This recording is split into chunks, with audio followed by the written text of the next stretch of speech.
Bismillahirrahmanirrahim. Assalamualaikum warahmatullahi wabarakatuh. Bapak-bapak, ibu-ibu, mas-mas, mbak-mbak, adik-adik sekalian yang dirahmati Allah, kembali bersama saya Iik Wijayanto, dan di dalam kesempatan kali ini saya akan mengupas tentang boleh tidak mengkonsumsi daging mentah ya, atau belum dimasak. Jadi misal dalam konsep kuliner Jepang ya, kalau di Jepang sana, kalau di kita tentu sudah beradaptasi dengan kebiasaan masyarakat kita, walaupun mungkin ada juga ya. Jadi kalau di Jepang makanan seperti sushi, sashimi dan lain-lain itu disajikan ya dalam bentuk potongan ikan yang masih mentah ya, kemudian memakannya dengan menggunakan cuka. Jadi pertanyaannya, boleh tidak kita sebagai umat Islam ini memakan daging, baik itu daging ikan, daging sapi, daging kambing, dan seterusnya dalam bentuk yang masih mentah tadi ya.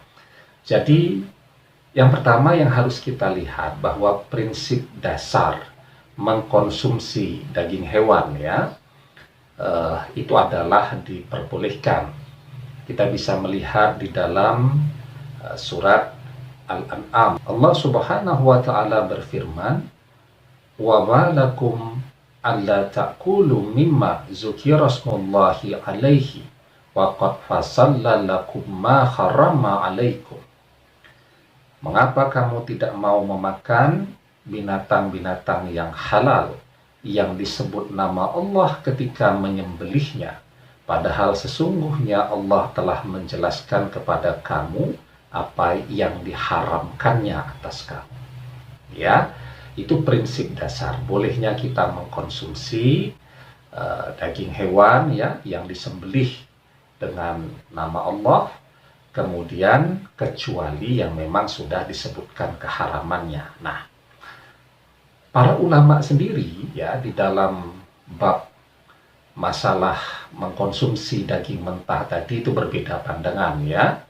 Seperti bisa kita lihat di dalam kitab Al-Furu ya, juz yang ke-12 halaman yang ke-13, berkata Ibnu Muflih, "Wala ba'sa bilahmin ni'in naqalahu Muhanna walahmin muntinin naqalahu Abul Haris wa zakara jama'atu fihi ma yuqrahu." Jadi tidak masalah memakan daging mentah sebagaimana riwayat yang dinukil dari Muhanna. Jadi Muhanna ini adalah murid dari Imam Ahmad ya.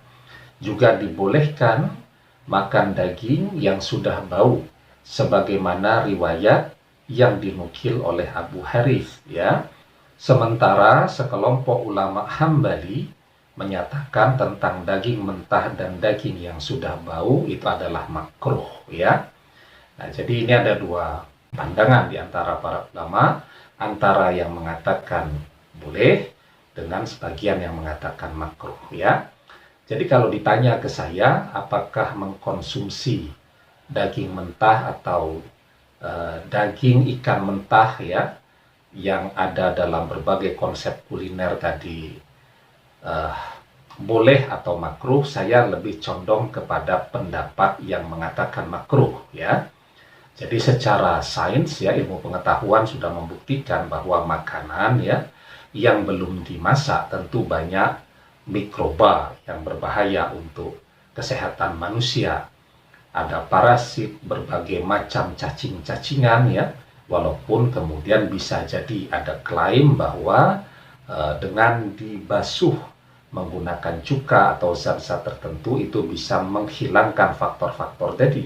Tetapi pembersihannya tadi harus dilihat dulu apa zat yang digunakan untuk membersihkan mikroba-mikroba tadi dari daging mentah tadi. Sehingga menurut saya mengkonsumsi daging yang masih mentah tadi lebih condong kepada pendapat yang makruh, karena yang pertama sebenarnya mudaratnya lebih besar ya, bahaya terhadap kesehatan manusia itu lebih besar ya. Kemudian yang kedua, bahwa tidak ada contoh atau hadis dari Rasulullah SAW mengkonsumsi daging yang masih mentah. semua hadis-hadis dari Nabi menunjukkan bahwa beliau mengkonsumsi makanan yang bernama daging itu semuanya dalam keadaan yang sudah dimasak. Kita bisa melihat di dalam sebuah hadis yang diriwayatkan oleh Aisyah radhiyallahu anha. Aisyah berkata, "Maka nazarau ahabbal lahmi ila Rasulillahi sallallahu alaihi wasallam, walakin kana la yajidul lahma illa qiban, fakana yu'ajjalu ilaihil anna ajaluha nudkhja." Aisyah berkata, tidaklah paha kambing disukai Rasulullah Shallallahu Alaihi Wasallam karena beliau jarang mendapatkan daging, sehingga ketika beliau mendapatkannya ingin segera memakannya, sebab paha kambing adalah daging yang paling cepat matang. Hadis ini menunjukkan ya bahwa seluruh masakan yang dikonsumsi oleh Nabi yang berbahan dasar daging semuanya dimasak. Kenapa Rasulullah menyukai paha kambing? Karena paha kambing itu memasaknya paling cepat dibandingkan daging-daging yang lain. Ya, jadi dari perbedaan ini yang saya simpulkan bahwa mengkonsumsi makanan-makanan seperti sushi yang berbahan dasar daging mentah itu adalah makruh. Tetapi kalau dimasak terlebih dahulu tentu diperbolehkan sejauh tidak ada campuran-campuran cairan-cairan atau zat-zat yang diharamkan di masakan tadi. Demikian, semoga bermanfaat. Wallahu a'lam bishawab, billahi taufik wal hidayah. Assalamualaikum warahmatullahi wabarakatuh.